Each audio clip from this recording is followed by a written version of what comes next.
கோவையில் அதிரடி காட்டும் மோடி முகாம் இந்தியாவையே திரும்பி பார்க்க வைக்கும் சம்பவம். இது ஒன்னே போதுமே.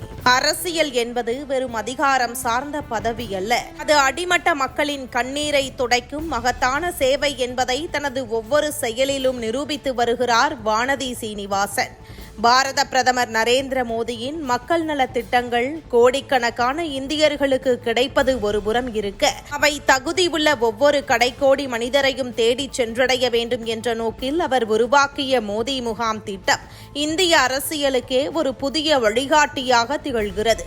அரசு இயந்திரத்திற்கும் சாமானிய மக்களுக்கும் இடையே ஒரு வலுவான பாலமாக நின்று அதிகார வர்க்கத்தின் கதவுகளை எளிய மக்களுக்காக திறந்து வைத்திருக்கிறார் அவர். பெண்களின் பொருளாதார சுதந்திரமே ஒரு தேசத்தின் உண்மையான வளர்ச்சி என்பதை உணர்ந்த அவர் பெண் குழந்தைகளின் எதிர்காலத்திற்காக செல்வமகள் சேமிப்பு கணக்குகளை தொடங்கி வைப்பதோடு நின்று விடாமல், தந்தையை இழந்த பெண் குழந்தைகளின் கல்வி கனவாகிவிடக்கூடாது என்பதற்காக மோடியின் மகள் திட்டத்தின் மூலம் அவர்களின் கல்விக்கு தோள் கொடுக்கிறார். இதில் 500க்கும் மேற்பட்ட பெண் குழந்தைகள் பயன்பெற்று வருகிறார்கள். அடுப்பூதும் பெண்களுக்கு அறிவார்ந்த வாழ்வாதாரத்தை வழங்கும் நோக்கில் கோவை மக்கள் சேவை மையம் வாயிலாக தையல் பயிற்சி அளித்து அவர்களுக்கு விலையில்லா தையல் இயந்திரங்களையும் வழங்கி ஆயிரக்கணக்கான குடும்பங்களின் விளக்காக அவர் மாறியிருக்கிறார்.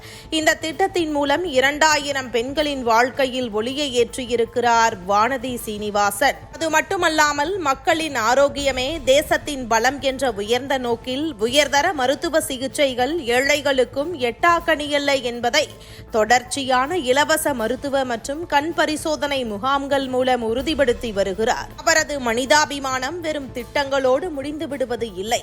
ஊனமுற்றவர்களின் தடைகளை உடைக்கும் மாற்றுத்திறனாளிகளுக்கான உபகரணங்கள் வழங்குவதிலும், சுட்டெரிக்கும் வெயிலில் சாலையோரம் வியர்வை சிந்தி உழைக்கும் வியாபாரிகளுக்கு நிழற்குடைகள் வழங்கி ஆறுதல் அளிப்பதிலும் அந்த தாயுள்ளம் வெளிப்படுகிறது. மேலும் அமுதம் என்ற திட்டம் மூலம் பச்சிளம் குழந்தைகளுக்கு இலவசமாக பசும்பால் வழங்கி வருகிறார்.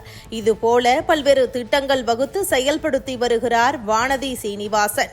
குறிப்பாக மத்திய அரசின் நலத்திட்டங்கள் இடைத்தரகர்களின் குறுக்கீடு இன்றி ₹1 கூட குறையாமல் நேரடியாக பயனாளிகளின் கைகளுக்கு செல்வதை உறுதி செய்யும் அவரது நேர்மையான அணுகுமுறை நவீன தமிழக அரசியலில் ஒரு பெண் ஆளுமை எப்படி இருக்க வேண்டும் என்பதற்கு இலக்கணமாக திகழ்கிறது. பதவிகள் தேடி வந்தாலும் மக்களின் பாதங்களிலேயே தன் சேவையை தொடரும் வானதி சீனிவாசன் தமிழகத்தின் நம்பிக்கையூட்டும் ஒரு மக்கள் சக்தியாக மிளர்கிறார்.